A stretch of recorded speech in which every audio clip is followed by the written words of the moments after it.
Au XVIIe siècle, la victoire de la révolution bourgeoise en Angleterre a conduit à l'adoption de la Déclaration des droits, à l'établissement du principe de la suprématie du Parlement sur la monarchie et à la facilitation de l'établissement de la monarchie constitutionnelle. En conséquence, l'Angleterre est devenue la première monarchie constitutionnelle, ouvrant l'ère de l'abolition des monarchies féodales et de l'établissement des monarchies constitutionnelles par l'humanité. Après que la monarchie constitutionnelle britannique a été établie, la France, l'Allemagne, l'Italie et l'Autriche ont suivi. Les révolutions bourgeoises ont éclaté et ces pays, l'un après l'autre, ont vu leur régime autocratique féodal renversé. Ils ont établi leur propre constitution et établi leur propre monarchie constitutionnelle.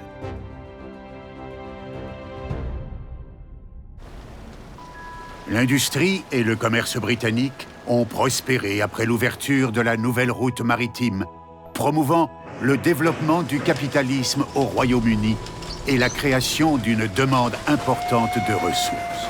Alors que le Royaume-Uni développait son commerce extérieur, il a aussi progressivement élargi l'étendue de ses pillages coloniaux et l'expansion de ses colonies.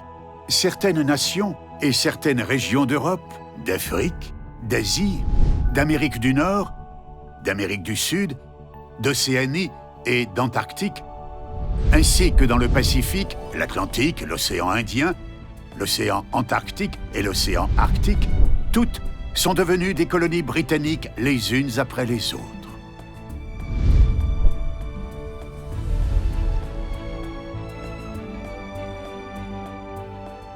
Au début du XXe siècle, l'Angleterre avait conquis un quart du territoire de la Terre et de sa population. Pendant l'expansion coloniale de l'Angleterre, des connaissances et une réflexion avancée dans les domaines suivants, tels que les systèmes politiques occidentaux, la culture, les religions, l'éducation et la médecine, ont été introduites dans les colonies. Les anciens ordres des pays colonisés ont été renversés et les idéologies féodales préexistantes ont été détruites. C'est ainsi que les colonies se sont engagées, sans le savoir, sur la voie de la démocratie constitutionnelle. La situation des sociétés rigides, stagnantes, fermées et arriérées des colonies a ainsi connu un tournant, leur insufflant ainsi une nouvelle vie. Il s'agit d'une contribution durable au développement de tous les aspects des colonies.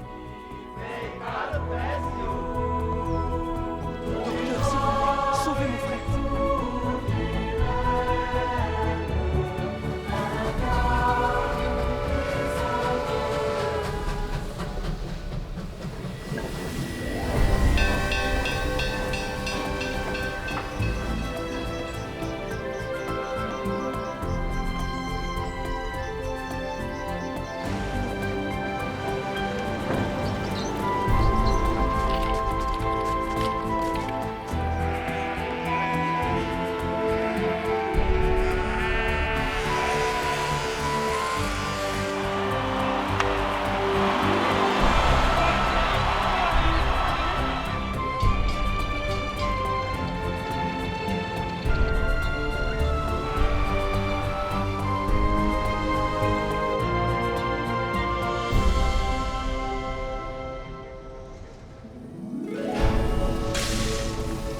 Dans les années 1870, avec la promotion, la popularisation, le développement de l'industrialisation et l'abrogation des systèmes autocratiques féodaux dans tous les pays du monde, l'Angleterre a progressivement perdu sa position dominante dans l'industrie mondiale.